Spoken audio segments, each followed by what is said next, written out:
아멘, 할렐루야, 반갑습니다. 벚꽃 참 아름답게 피었습니다. 여러분, 벚꽃 너무 아름답지 않습니까? 봄이 되면 이제 꽃이 피는 시즌이죠. 그런데 이 꽃을 볼 때마다 참 드는 생각이 저에게 있습니다. 어떻게 참 아름다운데 그 꽃에 피는 시간이 왜 이렇게 짧을까? 이게 저에게는 사실 늘 궁금한 무엇이었습니다. 이제 막 만개했는데 또 벚꽃이 그렇지 않습니까? 유난히 이제 피는 시간이 짧습니다. 어제 비 많이 오더라고요. 오늘 아침에도 막 비 오고 바람 불고 여러분 아시겠지만 벚꽃은 비 한 번 오고 바람 한 번 불면 다 떨어집니다. 그러니까 벌써 이제 꽃이 떨어지는 걸 보면 너무 아쉬운 마음이 가득하더라고요. 꽃은 그 피는 시간이 이 식물의 시간에 비해서 참 짧은 것 같습니다. 아무리 생각하고 바라보아도 이 식물, 나무에서 가장 아름다운 때가 이 꽃이 피어있는 때인데 왜 이렇게 짧기만 할까요? 이런 생각이 들었습니다. 뭐 꽃 한 달 정도 안 가잖아요. 뭐 목련 이런 것도 한 2, 3주 가는 것 같고 한 달 남짓 가는 건데 꽃이 이렇게 짧게 피었다 지는 건 아니라 한 4개월 피었으면 얼마나 좋을까. 한 6개월 정도 꽃이 가득 펴있으면 얼마나 좋을까. 마치 이 한여름철 푸른 잎사귀처럼 무성하게 오래 가면 좋지 않을까 이런 생각해 보았습니다. 그런데 사실은 여기에는 하나님의 뜻하심이 있습니다. 여러분, 꽃이 잠깐 피었다 지는 것도 하나님의 뜻하심이 있더라고요. 우리는 사실 나무를 바라보며 이 식물을 바라보며 꽃만 아름답다라고 이야기하지만 여러분 놀랍게도 이 나무는요, 이 식물은요, 꽃을 아름답기 위해서, 아름다움을 뽐내기 위해서 피우는 것이 아니더라고요. 식물이 꽃을 피우는 이유는 나 좀 예쁘게 생겼지, 나 좀 쳐다봐줘, 이런 이유로 피어지는 것이 아니라 생명을 이어가기 위함입니다. 꽃을 피워야 암술과 수술의 수정이 가능하여지고 그래야지 다시 열매를 맺을 수 있고 씨를 만들어내어 다음의 생명을 이어갈 수 있게 되기 때문입니다. 여러분, 이것이 바로 식물이 꽃을 피는 이유입니다. 그러니 우리가 생각하기엔 짧은 아주 잠깐의 아름다움의 시간이지만 이 식물의 사명이죠. 생명을 다시 만들어가고 퍼뜨리기에는 이 꽃에 피어지는 3주, 4주의 시간은 충분한 시간인 것입니다.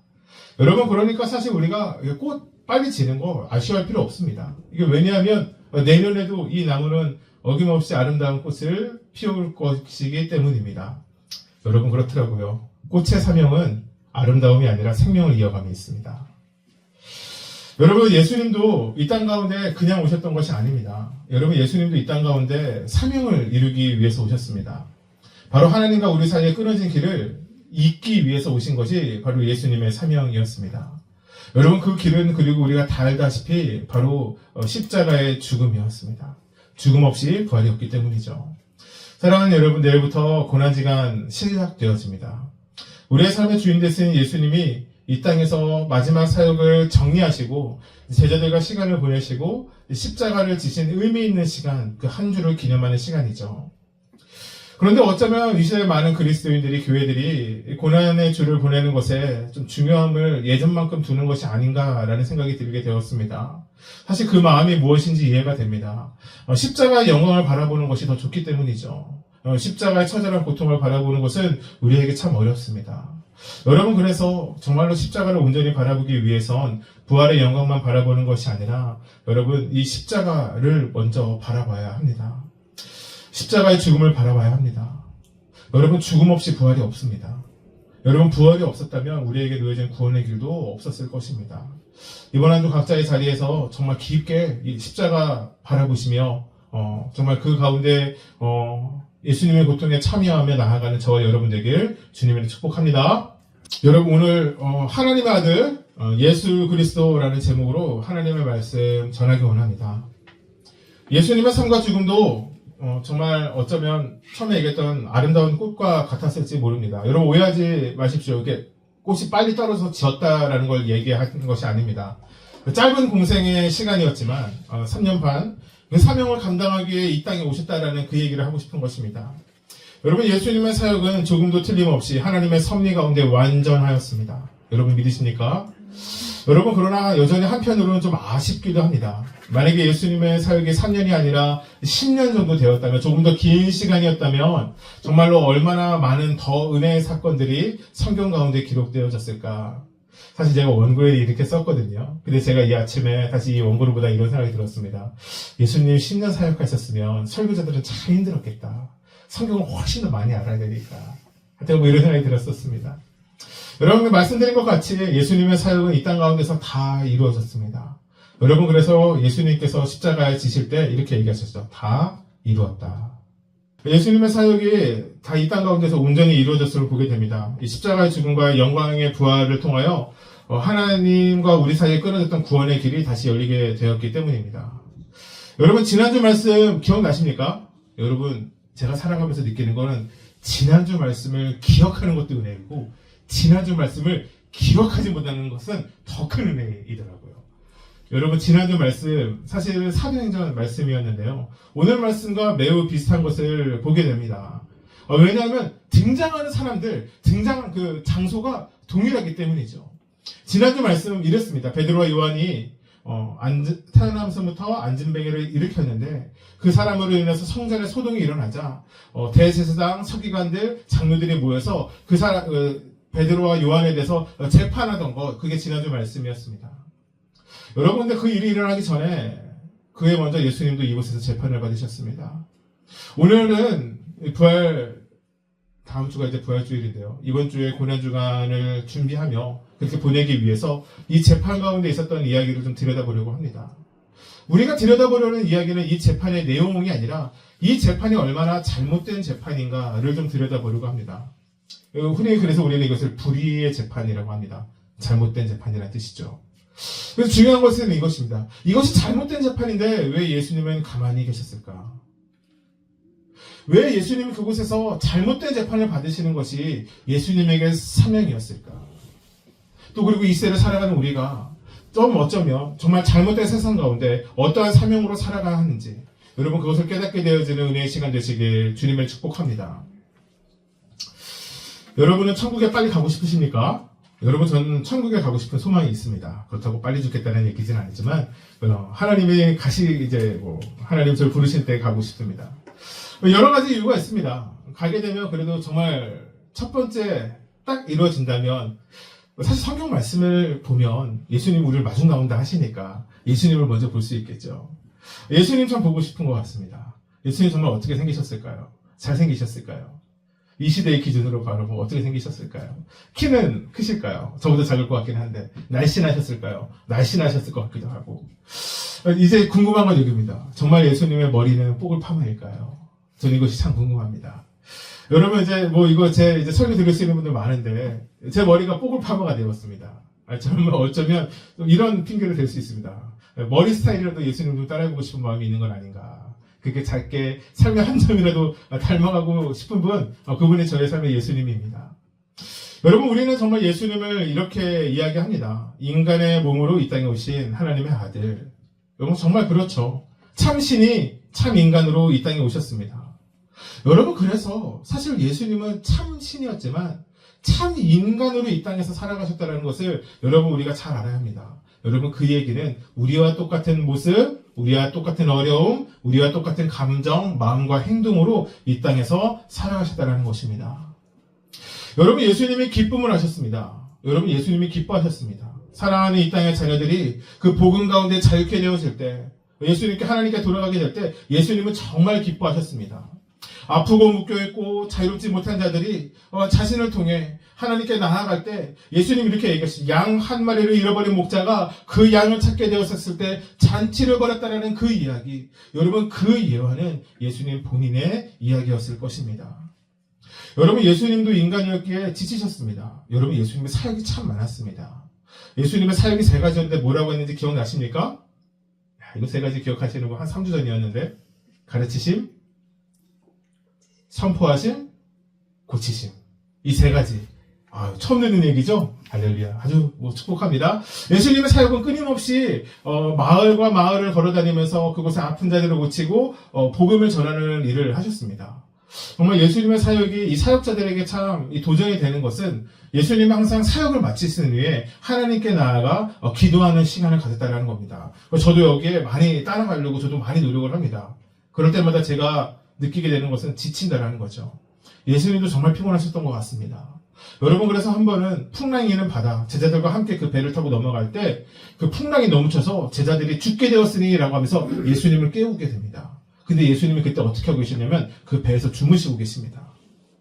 여러분, 예수님도 정말 피곤함을 아셨던 분이라는 뜻이죠. 예수님은 우리처럼 배고픔을 아셨습니다. 여러분, 그렇게 예수님은 때마다 제자들에게 먹을 것을 베푸십니다. 배고픔을 못 느끼는 사람이었다면 아마 제자들의 배고픔도 동조하지 못했을 것이죠. 또 이런 일이 있지 않습니까?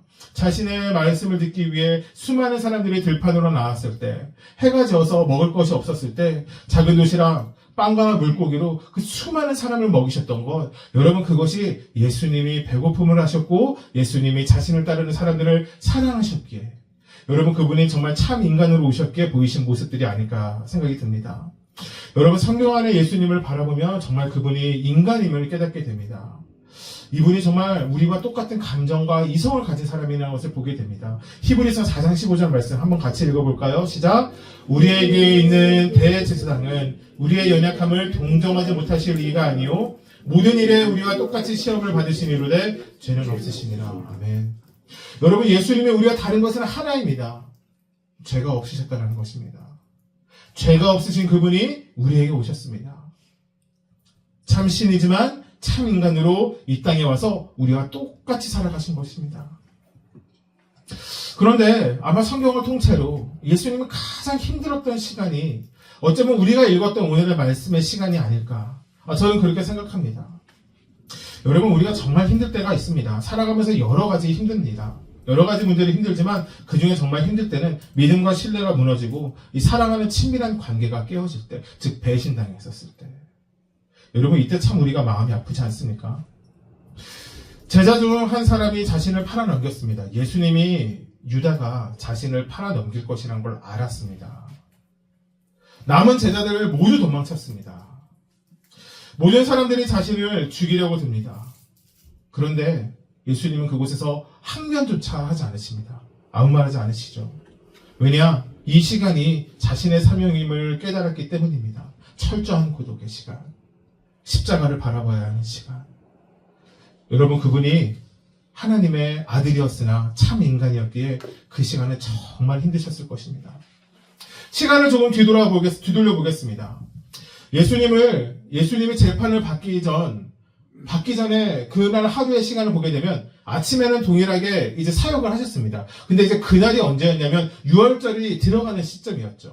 그래서 오후 한 3시에서 4시부터 이제 제자들 발 닦이시고 이제 성만찬 하시고 하는 시간을 갖습니다.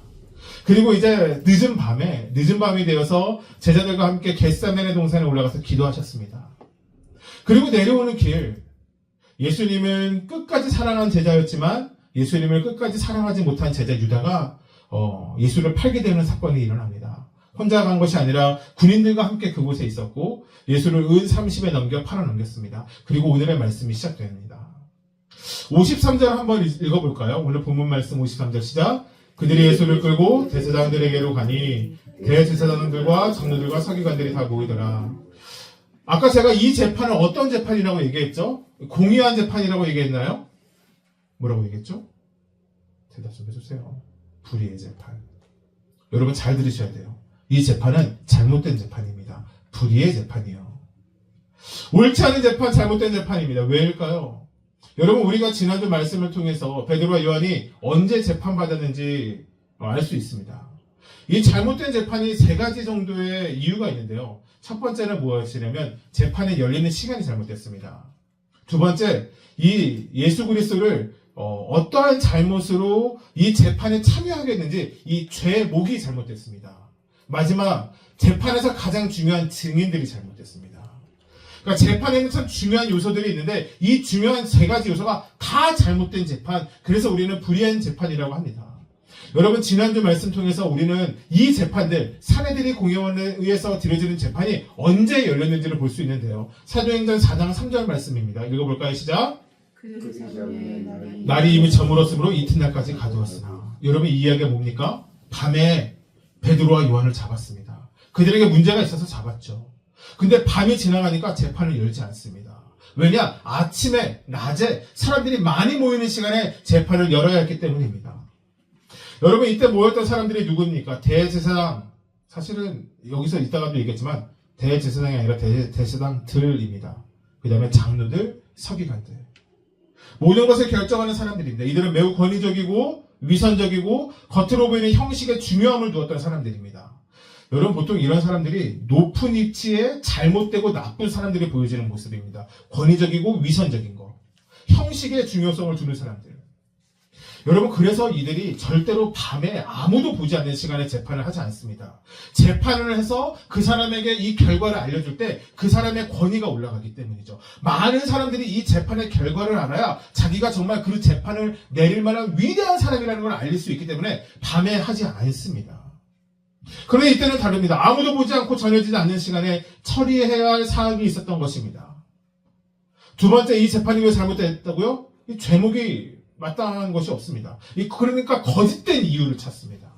막 그곳에서 너 이것도 잘못했지 저것도 잘못했지 막 이런 일이 있었던 것입니다. 세 번째, 무엇이 잘못됐다고요? 거짓된 증인들로 이 재판이 이루어져서 이 재판을 우리는 불의의 재판이라고 이야기합니다. 여러분 그렇습니다. 사실은 이 재판이라는 것은 이것이 맞냐 틀리냐 옳으냐 그르냐를 정확하게 나누기 위해서 시작하는 것인데요. 이 재판은 그것을 가리기 위해서 시작한 것이 아닙니다. 예수님이 잘했느냐 잘못했느냐 이게 중요하지 않기 때문이었습니다. 이 재판은 예수님을 빨리 죽이기 위해서 열려진 재판이었습니다. 넌센스 퀴즈입니다. 맞춰보시죠 한번. 여러분 세상에서 가장 빠른 말이 무엇인지 아십니까? 이거 우리 어렸을 때 했던 말인데요. 저 답을 얘기해요. 사람의 말이 제일 빠릅니다. 천리마, 적토마 이런 거 아니고 말이 제일 빠르다. 이런 넌센스 퀴즈가 있었죠. 근데 사실 이 말이 최근에 바뀌었다고 합니다. 사람이 하는 말보다 더 빨라진 말이 있습니다. 뭔지 아세요? 주말입니다. 주말은 어째? 직장인들은 또 이거 다 이렇게 느끼죠. 하여튼간 사람의 말은 무엇보다 빠른 속도로 퍼져나가죠. 여러분 이때 당시 유대 당시 예수님 당시에는 신문이라는 것은 아직 등장하지 않았습니다. 사람의 입에서 입으로 전해졌던 것이죠. 여러분들 그보다 더 오래전에 여러분 이 말이 얼마나 빨리 정확히 퍼져나가는가가 성경책에 기록되어져 있는 사건이 있습니다. 바로 다윗이 사울 왕 밑에 있었을 때인데요. 이 사울 밑에 있는 다윗이 골리앗을 죽이고 이제 성전으로 들어올 때 사람들이 환호하죠. 사울이 죽인 자는 몇몇이요? 천천. 다윗이 죽인 자는 만만이로다. 여러분 이게 어디서 불렸습니까? 유대 땅에서 불렸어요. 시간이 한참 지내고 사울의 칼끝을 피해서 다윗이 블레셋으로 도망갔었을 때 그곳에서 블레셋의 왕의 신하들이 얘기합니다. 저 사람은 다윗 아닙니까? 사울이 죽인 자는 천천히요 다윗이 죽인 자는 만만인데 그 만명이 우리 백성을 죽인 거 아닙니까? 여러분 이 말이 블레셋까지 퍼졌었던 겁니다. 말이 퍼져나가는 것이 무섭습니다. 여러분 예수님의 사역을 여러분 유대 모든 사람들이 알았을 겁니다. 예수님의 놀라운 사람이라는 것, 어린아이에서부터 대제사장에 이르기까지, 나이가 많은 할아버지 할머니들에 이르기까지 예수님의 말씀과 기적과 이사, 이것이 눈으로 보고 귀로 듣고 입으로 전해지기 시작했습니다. 여러분 그 예수님의 사역 자체는 아무런 문제가 있지 않았습니다. 문제는 어디에 있었습니까? 이 종교 지도자들에게 있었습니다. 무엇이 문제였습니까? 이들이 예수님을 싫어했다라는 겁니다. 여러분 지난주 말씀 기억나시죠? 여러분 이들이 예수님을 싫어했습니다. 예수님이 죽고 나서도 싫어해서 베드로와 요한이 예수님의 이름으로 행하는 모든 것을 하지 말라라고 이야기했습니다. 그분의 일하심은 예수님의 놀라우신 은혜는 그들에게 은혜가 되는 것이 아니라 질투가 되었습니다. 시기가 되었습니다. 아프고 묶인 자들의 치유와 회복은 그들에게 괴로움이 되었습니다. 자유해진 것이 아니라 예수님의 사역이 오히려 그들을 묶어놓기 시작했습니다. 간단합니다. 그들은 하나님께 속해 있는 자들이 아니었기 때문입니다. 여러분 당시 유대의 종교는 어떠했을까요? 여러분 그 어떤 때보다도 유대의 종교심은 높아졌을 때입니다. 왜냐하면 오랫동안 무너졌던 성전이 헤롯 왕 때 재건되었기 때문입니다. 그들은 성전 중심의 신앙생활을 했습니다. 그러니 성전이 무너져 있으면 신앙생활을 올바로 할 수 없었습니다. 근데 헤롯 대왕이 정치적인 이유로 이 성전을 다시 재건하게 됩니다. 그러니 수많은 사람들이 다시 성전에 나와서 예배하는 것을 너무나도 좋게 여겼습니다. 중요한 것은 그것이 조금씩 변질되어졌다는 것이죠. 여러분 이것을 대표하는 것이 바로 최고 리더십의 타락의 모습입니다. 53절의 시작이 어떻게 되어 있습니까? 대제사장들이라고 되어 있습니다. 여러분 퀴즈입니다. 대제사장은 몇 명이어야 할까요? 몇 명일까요? 한번 알아맞혀 보시겠어요? 네? 그렇게 복화술로 하면 뭐 저거 어떻게 알아맞히라는 겁니까? 대제사장은 몇 명이어야 될까요? 자, 1번 1명, 2번 2명, 3번 3명, 4번 4명. 저기 학생 얘기해봐요. 잘 찍어봐요, 빨리. 3명. 여러분, 앞으로 대제사장은 3명인 걸로 하겠습니다. 대제사장은 1명입니다. 여러분, 종신직 아십니까? 교황하고 비슷합니다. 그러니까 대제사장직은 그 사람이 죽어야 끝납니다. 그러니까 은퇴라는 개념도 없었습니다. 그냥 죽어야 끝납니다. 죽고 나면 새로운 사람을 뽑는 것이 대제사장을 뽑는 방법이었습니다. 그런데 이때 당시 예수님 당시의 유대의 기록을 보면 50여 년의 시간 동안 30명의 대제사장이 세워집니다. 그러니까 1년 반에 한 명씩 세워집니다. 왜일까요? 그들이 일찍 죽었을까요? 다 나이 많은 할아버지만 대제사장 세웠는데 죽으면 또 세우고 죽으면 또 세워서 30명이 바뀌었을까요? 아닙니다. 이 대제사장 직분을 돈으로 사고 파는 일이 일어났기 때문입니다. 대제사장 직분을 얻으려고 사람을 죽이려고 하는 일이 일어났습니다. 대제사장이라는 직분은 하나님 앞에 서서 이스라엘 백성들, 유대 민족들을 하나님께 영적인 자리로 인도하는 자리였는데 여러분 스스로의 유익을 위해 차지하고 빼앗는 자리. 여러분 이것이 예수님 당시에 대제사장들의 모습이었고 유대의 전체적인 종교의 모습이었던 것입니다. 여러분 영적 지도자가 이런데 온 유대의 신앙생활이 무너지는 것은 당연했습니다. 예수님이 십자가를 지시기 위해서 예루살렘 유대월절을 준비하며 예루살렘의 마지막으로 들어오시고 나서 처음으로 한 일, 성전에 가서 장사한 사람들을 내어 쫓으신 사건입니다. 재물을 말도 안 되는 가격에 팔았다고 합니다. 여러분 이게 환전을 했는데요. 당시의 돈은 어디의 돈이었을까요? 로마의 돈이었는데요. 성전 안에서 쓰이는 돈은 따로 있었던 겁니다. 근데 이것이 말도 안 되는 수수료를 붙였습니다. 요즘에 달러가 많이 비싸서 1,500원이 넘었다라고 합니다. 1,500원이 넘은 거예요. 우리나라 1,000원을 가져가서 1달러를 바꾸면 1,500원을 내야 합니다. 근데 이게 성전에 들어가서 이것을 바꾸려고 하면 그때 당시의 시세의 17배를 붙이는 거예요. 1,500원을 주고 1달러를 바꿔서 1달러로 헌금을 하는 게 맞는데 그 중간의 차익을 17배. 그거 얼마예요? 대충 2,000원으로 계산하면 1달러를 바꾸는데 3만 원 정도가 필요했던 거예요. 이렇게 해서 이익을 취하기 시작했습니다. 이렇게 성전이 돈을 벌기 시작한 것이죠. 이 돈이 어디로 흘러갔냐? 대제사장들, 제사장들. 이 교회를, 성전을 섬기는 사람들에게 들어갔습니다. 그래서 예수님이 말씀하시죠. 하나님의 전을 만인이 기도하는 집이 아니라 만인이 사기치는 집으로 만든 겁니다. 여러분 이것이 종교지도자들의 모습이었습니다. 여러분 그러다 보니 예수님의 모든 것이 불편했던 것이 그들이었을 겁니다. 그분의 말 한마디 그분이 하시는 행동, 일으키시는 이적과 기사 모든 것이 자신들의 원함에 역행하는 것이었기 때문입니다. 그들에게 하나님은 장사의 도구가 되었던 것인데 예수님이 하나님의 아들로서 이 땅 가운데 사역을 하시니 그들은 다 불편했던 것입니다. 예수님의 사역의 장소 곳곳에 그들은 따라다니며 잘못을 찾는 것에 혈안이 되었던 것이 바로 그들의 모습이었습니다. 그들을 막 주장하기 시작합니다. 무엇은 맞다, 무엇은 틀리다. 율법에서 잘못되었다. 저 사람들을 보아라, 이 사람들을 보아라. 그들은 계속 예수님의 곤란한 질문들만 던지기 시작합니다. 예수님의 일하심과 하나님의 나라를 세워가는 것에는 관심이 없고 예수님을 사랑하는 것이 사람들이 예수님을 따르는 것이 예수님을 사랑하는 것이 너무나도 두려웠기 때문입니다. 그리고 그 두려움이 실체가 되었던 것이 바로 예수님이 마지막 예루살렘으로 들어왔을 때이죠. 수많은 사람들이 거리로 나가 예수님을 환호했습니다. 우리가 잘 알죠. 예수님 어떻게 합니까? 호산나 다윗의 자손이요 주의 이름으로 오시는 이 곧 이스라엘의 왕이시여.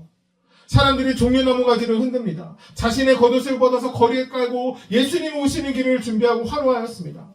수많은 사람들이 환호할수록 수많은 사람들 역시 예수님을 두려워하기 시작합니다. 그래서 그들이 결단한 겁니다. 무엇을요? 예수를 죽이자. 빨리 죽이자. 밤에 죽이자. 없는 잘못도 만들어서 내 죽이자. 그 사람의 잘못된 일을 하지 않았으니 거짓된 사람들을 증인으로 모이게 해서 잘못된 증인으로 죽이자. 여러분 바로 그것이 그들의 모습이었습니다. 여러분, 이 일은 유다의 배선으로 매우 쉬워졌습니다. 예수님이 어디에 있었는지, 어느 시간에 어디에 있었는지 정확히 알았기 때문이죠. 한밤중 예수님을 따르는 사람들이 눈에 띄지 않을 때 급히 체포해야 했습니다. 그렇게 끌려가신 곳이 어디였습니까? 대제사장들, 사내들이 공회원들이 모인 유대의 최고 법정기관. 여러분, 그래서 아까도 얘기드렸지만 이 공회는 절대로 밤중에 열리지 않았습니다. 근데 한밤중에 사람들이 다 모여있던 겁니다. 예수님을 기다리며. 예수님을 죽이고자 하는 마음으로 하나가 되었기 때문에 그들이 모여 있었습니다. 정말 불의한 일, 정말 옳지 않은 일입니다. 우리 55절, 57절 말씀 한번 읽어볼까요? 시작. 대제사장들과 온 공회가 예수를 죽이려고 그를 칠 증거를 찾되 얻지 못하니 이는 예수를 쳐서 거짓 증언하는 자가 많으나 그 증언이 서로 일치하지 못함이라. 어떤 사람들이 일어나 예수를 쳐서 거짓 증언하여 이르되. 여러분, 이 재판이 정말 잘못된 재판이었습니다. 예수님을 변호하는 사람이 없습니다. 여러분, 이때 당시에도 변호인이 있었어요. 그래서 여기 이런 공회원들 앞에 나가면 변호인을 구할 때까지 이 재판을 연기시켜줬습니다. 근데 그런 모습도 보이지 않습니다. 예수님의 제자들 중 그 누구도 이곳에 따라가지 못했습니다. 여기에는 그들이 포섭한 잘못된 사람들만 있었습니다. 재판의 과정 중에 정말 중요한 것이 증인이죠. 여러분, 심증만으로 죄가 성립되지 않기 때문이죠. 정확한 증인이 필요합니다. 정확한 잘못의 이유가 필요합니다. 왜 이런 것이 있죠? 여러분, 제가 인상이 참 좋아 보이지 않습니까? 내가 이번 주에도 인상 좋아 보인다는 얘기 들었는데, 참 인상이 훌륭하시네요. 어떻게 그렇게 목소리가 좋으세요? 이런 얘기 듣습니다. 그런데 예를 들어서 제가, 이렇게 얘기하면 또 이게 또 제가라고 하면 너무 무서운데, 제가 예를 들어서 사실 알고 봤더니 살인자였던 거예요. 연쇄 살인마. 그러면 뭐 이런 거 있잖아요. 누군지 모르겠는데 이렇게 연쇄살인만 하면 나중에 TV 프로그램에서 찾아가서 그 주위의 친구들한테 물어봐요. 아니, 양승우 씨가 몇 명을 죽인 연쇄살인마인데 그 사람이 평상시에 행동을 어땠습니까? 막 물어보면 이래요. 그 사람이 그럴 줄 몰랐어요. 뭐 이런 거 해요. 여러분, 심증만으로 재판에서 이루어지지 않습니다. 저 사람 저런 짓 할 만한데, 저 사람 얼마나 훌륭한 사람인데 그런 사람은 그런 일을 저지르지 않았을 거야. 이렇게 생각해서 무죄 유죄를 따르지 않습니다. 정확한 증거가 필요한 것이죠. 정확한 증인이 필요합니다. 그에 앞서 죄의 제목도 중요합니다. 이 예순한 청년이 왜 여기에 끌려온 것인지, 죄의 제목은 무엇인지, 무엇을 훔쳤는지, 무엇을 잘못했는지, 무엇을 선동한 것인지, 민중을 선동했든지, 나라의 반응의 증거가 무엇인지 이것을 찾아서 법의 절차에 따라서 진행되어야 합니다. 여러분, 아무것도 등장하지 않습니다. 아무것도 소용없습니다. 예수님의 사역이 그들의 눈과 마음에는 불편했을지 모르나 사람을 살리는 일이, 생명을 구원하는 일이, 죄인을 자유케 하는 일이, 병든 자를 낫게 하고 귀신 들린 자를 풀어주며 죽은 자를 살리시는 예수님의 사역에 그 어떠한 잘못도 그들도 찾을 수 없었기 때문입니다. 여러분, 그래서 성경은 얘기합니다. 그들이 서로 사람들을 세워놨으나 서로의 말이 다르다는 거예요. 거짓된 말만 서로 계속 주장하다 보니 서로의 말이 달라질 수밖에 없는 겁니다. 예수님이 하시는 일을 잘못을 찾을 수 없어서 이제 그들이 다른 카드를 꺼냅니다. 이걸로는 이 사람을 죽이지 못하겠으니 무엇을 더 꺼내냐? 신성모독이 아니라 그 다음에 먼저 꺼내는 건 성전 테러범. 그들에게 가장 중요한 것이 어디를 중심으로 한 신앙생활이었다고요? 성전을 중심으로 한 신앙생활이요. 성전 테러범으로 예수님을 몰아가기 시작합니다. 58절 말씀 같이 한번 읽어볼까요? 시작. 우리가 그의 말을 들으니 손으로 지은 이 성전을 내가 헐고 손으로 짓지 아니한 다른 성전을 사흘 동안에 지으리라 하더라. 여러분, 이것이 무엇인지 아십니까? 여러분, 이 오해가 어디서 일어난지 아십니까? 하나님에 대하여 잘못 생각하고 오해하고 그분의 일하심과 뜻을 받아들이지 못하는 유대인들의 모습이었고, 사실 이것이 우리의 모습이기도 합니다. 여러분, 이 말씀, 예수님이 어떻게 말씀하셨는지 그 원래 말씀을 찾아봐야 하는데요. 요한복음 2장 18절에서 22절 말씀입니다. 한번 읽어볼까요? 시작. 이에 유대인들이 대답하여 예수께 말하기를 내가 이런 일을 행하니 무슨 표적을 우리에게 보이겠느냐? 예수께서 대답하여 이르시되 너희가 이 성전을 헐라. 내가 4일 동안에 일으키리라. 유대인들이 이르되 이 성전은 46년 동안에 지었거늘 내가 3일 동안에 일으키겠느냐 하더라. 그러나 예수는 성전된 자기 육체를 가리켜 말씀하신 것이다. 죽은 자 가운데서 살아나신 후에야 제자들이 말씀하신 것을 기억하고 성경과 예수께서 하신 말씀을 믿었더라. 여러분, 예수님이 성전을 부신다 이야기하셨습니까? 아닙니다. 예수님이 이야기하신 것은 성전이 부서지고 지어짐을 이야기하는 것이 아니라 내가 죽고 나서 3일 만에 다시 부활하심에 대해서 이야기를 했습니다. 여러분, 그들이 예수께 물어봅니다. 너가 무엇인데 성전을 깨끗하게 한다 이야기하느냐? 그 표적, 그 증거를 보여봐라 라고 이야기하실 때 예수님이 이야기하신 것입니다. 이렇게 얘기하신 거죠. 예수님의 마음을 알면 이 말씀이 우리에게 이렇게 들려져야 합니다. 세상에 보이는 이 성전 부서진다 하여도, 너희가 나를 죽인다 하여도 나는 3일 만에 부활할 것이다. 하나님의 교회 무너지지 않는다. 여러분, 이게 예수님의 마음으로 얘기하신 말씀이었습니다. 여러분, 예수님의 마음을 모르고 하나님의 뜻을 모르면 여러분, 성경의 말씀도 오해해서 듣는 것이 우리의 마음입니다. 우리의 모습입니다. 시간이 흘러서 사람들이 이것을 어떻게 이야기합니까? 예수님이 성전 부신다고 이야기한다고. 사랑하는 성도 여러분, 세상을 살아가며 교회가 참 많은 오해를 받습니다. 여러분, 지난주 말씀 기억나시죠? 여러분, 절대로 세상과 교회는 같이 나갈 수 없습니다. 여러분, 잘 알으셔야 돼요. 여러분, 교회와 세상은 같이 나갈 수 없습니다. 세상은 교회를 미워하나 여러분, 우리는 어떻게 해야 됩니까? 세상을 사랑해야 합니다. 여러분, 세상의 일과 교회의 일이 같아 보이는 모습이 있을지 모르나 여러분, 본질이 다르다는 것을 알아야 됩니다. 세상의 길 그리스도인의 길이라는 책이 있는데요. 헬리나 오웬이 쓴 책인데요. 그 책에 참 아주 좋은 글귀가 담겨져 있어서 제가 기억이 나는 것이 있는데 이렇게 되어 있습니다. 세상의 욕망은 상향성을 추구하나 그리스도인의 소명은 하향성에 부르십니다. 다시 말씀드릴게요. 세상의 욕망은 상향성을 추구하나 하나님의 소명은 하향성에 부르십니다. 여러분, 같은 곳에서 시작해도 바라보는 지점이 조금만 다르면 그 시간이 길어질수록 멀리 갈수록 열심히 갈수록 완전히 서로 다른 것을 바라보게 되는 것을 보게 됩니다. 서로 완전히 다른 곳에 위치한 것을 보게 됩니다. 여러분, 세상의 일과 교회 일이 그렇습니다. 처음에는 비슷한 곳에서 시작되어지는 일들이 있습니다. 어려운 사람 돕는 일들이요. 교회도 하고 세상도 하지 않습니까? 근데 세상의 욕망은요, 점점 위로 올라가려고 합니다. 상향성을 추구하게 되죠. 여러분, 하지만 하나님의 소명은 그렇지 않습니다. 하향성의 부르심이에요. 낮은 곳으로 내려가라는 것이 여러분 바로 하나님의 부르심이기 때문입니다. 여러분, 세상은 좋은 목적을 갖고 시작하는 일에도 점점 위로 올라가는 것을 원합니다. 그러니 우리의 목적은 위로 올라가는 것이 세상의 길이 아닐까라고 생각하지만 여러분, 그렇지 않습니다. 교회의 목적은 거기에 있지 않습니다. 억울해도 참고 넘어가는 것. 여러분, 우리의 부르심이 점점 낮은 곳으로 가야 된다는 것, 여러분, 우리가 정말 이것을 깨달으셔야 합니다. 여러분, 오해받으면 참 억울하죠. 어떤 일이라고 막 사람들이 이야기하면 참 억울하지 않습니까?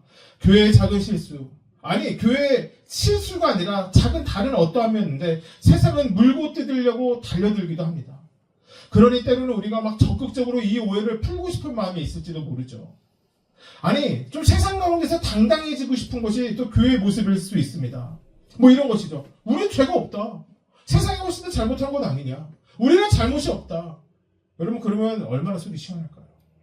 우리도 세상 사람들처럼 변호사 서가지고 무고죄로 막 신고하고 막 이렇게 해서 돈 좀 벌고 막 이러면 얼마나 속이 시원할까요? 여러분, 근데 우리가 그렇게 살아가지 않는 것은 우리가 그렇게 못해서가 아니라 예수님이 그렇게 살아가지 않으셨기 때문입니다. 60에서 62절 말씀 한번 읽어볼까요? 시작. 대제사장의 가운데 일어서서 예수에게 물어 이르되 너는 아무 대답도 없느냐? 이 사람들이 너를 치는 증거가 어떠하냐 하되 침묵하고 아무 대답도 아니하시거늘 대제사장이 다시 물어 이르되 내가 찬송받을 이의 아들 그리스도냐? 예수께서 이르시되 내가 그니라. 인자가 걷는 자의 우편에 앉은 것과 하늘 구름을 타고 오는 것을 너희가 보리라 하시니. 여러분, 주님이 침묵하십니다. 할 말이 없어서가 아니었습니다. 이야기할 가치가 없어서 이야기를 하지 않은 것도 아닙니다. 여러분, 예수님은 구약의 예언의 성취이셨습니다. 여러분, 말씀이 그래서 우리에게 오신 것이 아닙니까? 이사야 53장 7절 말씀입니다. 시작. 그가 곤욕을 당하여 괴로울 때에도 그의 입을 열지 아니하였으며 마치 도수장으로 끌려가는 어린 양과 털 깎는 자 앞에서 잠잠한 양같이 그의 입을 열지 아니하였도다. 아멘. 여러분, 예수님이 이 땅에 오셨습니다. 여러분, 왜 오셨을까요? 하나님의 아들이심을 이 세상에 뽐내기 위해서 마치 봄날의 벚꽃처럼 오신 것이 아닙니다.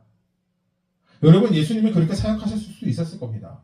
로마 물러뜨리고 무너뜨리고 막 은과 금 막 만들고 막 만들어가지고 그때 당시에 유대인들을 세상에서 가장 강한 민족으로 만들어서 모든 나라 다 정벌하고 국교를 그리스도교 기독교를 만들어서 그렇게 사역하실 수 있었겠죠. 제자들이 바랬던 것이 그런 것도 아닙니까? 사람들의 원함대로가 그런 것도 아니었습니까? 능치 못하심이 없으신 주님이었는데 여러분 그렇게 하지 않았던 거. 여러분 왜냐하면 예수님의 사명은 그것을 위해서 이 땅에 오신 것이 아니었기 때문입니다. 여러분 예수님이 이 땅에 오신 것은 죽기 위하여 오셨습니다. 여러분 아멘이십니까? 여러분 정말 믿으셔야 합니다. 여러분 누구를 위하여 예수님이 죽기 위해서 오셨습니까? 여러분 스스로 저와 여러분 한 사람 한 사람을 위해서 여러분 오셨음을 믿으시길 주님의 축복합니다. 여러분 당시에 살아갔던 사람들뿐만 아니라 여러분 우리에게 또 우리의 후대의 사람들에게까지 우리의 죄를 사하시고 구원하시기 위해서 오신 분이 여러분 예수 그리스도이셨고 그것이 그분의 사명이었음을 잊지 마시기 축복합니다. 저는 이것이 정말 교회와 우리의 본질이 되어야 한다고 생각합니다. 여러분 우리는 사는 것에 중요함이 있지 않습니다. 여러분 우리의 본질은 죽는 것에 있습니다. 교회의 본질은 성장에 있지 않습니다. 교회의 본질은 화려함에 있지 않습니다. 교회의 본질은 세상에 보여지는 것에 중점을 두어서는 안 됩니다. 여러분 교회의 본질이 무엇입니까? 여러분 매우 간단합니다. 예수 그리스도를 닮아가는 겁니다. 십자가의 사랑을 닮아가는 겁니다. 그래서 나도 날마다 십자가에 죽고 세상의 주님을 알지 못하여 죽어가는 사람들에게 복음을 전하는 것, 여러분 그것이 우리가 해야 할 일임을 믿으시길 축복합니다. 여러분 바로 이것이 우리의 길이고 예수의 길임을 믿으시길 축복해요. 예수님이 걸어가신 길을 우리도 믿음으로 걸어가야 합니다. 여러분 주님 말씀하십니다. 내가 그니라. 내가 하나님의 아들이니라. 내가 이 땅을 구원하러 온 어린 양입니다. 라고 이야기하신 거예요. 구약의 말씀 이루기 위하여 성경을 이루기 위하여 오신 님을 믿으셔야 합니다. 마지막 말씀 살펴보면 오늘 말씀 마치려고 합니다. 여러분 이 재판이 애당초 말이 안 되는 것이 이 대제사장의 말에서 나옵니다. 63절에서 65절 말씀입니다. 시작. 대제사장이 자기 옷을 찢으며 이르되 우리가 어찌 더 증인을 요구하리요 그 신성모독하는 말을 너희가 들었도다. 너희는 어떻게 생각하느냐 하니 그들이 다 예수를 사형에 해당한 자로 정죄하고 어떤 사람은 그에게 침을 뱉으며 그의 얼굴을 가리고 주먹으로 치며 이르되 선지자 노릇을 하라 하고 하인들을 손바닥으로 치더라. 지금 그곳에 있는 사람들이 어떤 자들입니까? 이 제사장들, 장로들, 서기관들, 예배의 모든 것을 감당하는 사람, 하나님의 말씀을 적고 가르치는 사람, 하나님의 말씀으로 평생을 살아갔던 장로들, 존경받는 사람들이었습니다. 정말 놀라운 것은 여러분 이들이 한결같이 예수를 모른다는 겁니다. 여러분 놀랍지 않습니까?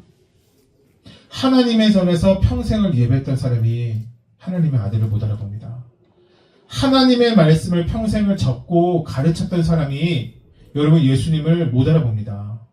하나님의 말씀을 가까이 하고 살아서 나이가 들어서 장로라고 존경을 받는 사람이 여러분 예수님을 못 알아봅니다. 여러분 그들은 세상에서는 떵떵거리면서 살아갔던 사람들입니다. 가장 높은 위치에 서 있는 사람들이었습니다. 영향력 있는 사람들이었습니다. 힘이 있는 사람들이었습니다. 여러분 어쩌면 우리가 되고 싶은 사람들이었을지 모릅니다. 여러분 그런데 그들의 가장 큰 문제는 무엇이냐? 예수 그리스도를 모른다는 것이죠. 근데 그것이 당연하다는 생각이 들기도 합니다.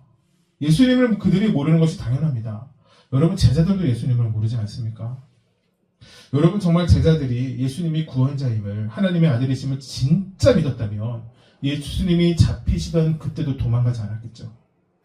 여러분 다 도망가지 않습니까? 여러분에게 오늘 말씀의 마지막 때 이렇게 질문하기 원합니다. 여러분은 예수님을 아십니까? 여러분은 정말로 주님을 사랑하십니까? 여러분은 정말로 그리스도인이십니까? 베드로 이야기 잠깐 하고 또 다른 선교사님 이야기 잠깐 하고 오늘 말씀 마치려고 합니다. 여러분 베드로가 정말 예수님 사랑했습니다. 모든 거 다 버려두고 예수님을 따랐습니다. 여러분 그런 결단은 정말 예수님을 사랑해야 하기에 이루어졌던 결단들이었을 겁니다. 그의 믿음이 적었습니다. 그 사랑에 따라서 그의 믿음이 적어서 사랑하는 마음이 있었으니 예수님이 잡히신 날에 확 도망을 갔어요. 근데 그 다음에 어떻게 되냐면 예수님이 잡히셔서 대제사장에게 그 집에 끌려가는 길에 멀리서 따라갑니다. 그게 오늘 그 뒷 말씀에 나옵니다. 그래서 그 날씨가 추우니까 그 작은 추위에 그 불 곁에 서서 예수님의 재판 받으시는 것을 바라봅니다. 여러분, 그때 이제 어떤 일이 일어났느냐? 누군가가 찾아와서 베드로에게 묻습니다. 당신 예수와 한판 아니요? 예수의 도당 아니요? 예수의 제자 아니요? 라고 물었었을 때 베드로가 예수님을 3번 부인하죠. 오늘 72절 말씀 한번 읽어볼까요? 시작. 닭이 곧 이에 베드로가 예수께서 자기에게 하신 말씀 곧 닭이 2번 울기 전에 내가 3번 나를 부인하리라 하심이 기억되어 그 일을 생각하고 울었더라. 여러분, 정말로 예수님의 말씀이 그의 삶에 이루어지게 됩니다. 닭이 울기 전에 3번 나를 부인하리라. 예수님을 정말 사랑했지만 예수님을 제대로 알지 못하기 때문에 예수님이 하신 일이 자기에게 이루어진 겁니다. 여러분, 근데 그 전에 있어서 예수님이 베드로에게 하셨던 말씀이 있습니다. 저는 사실은 저의 거룩한 상상력으로 어쩌면 베드로가 이 말씀을 이때 동시에 깨달았는지,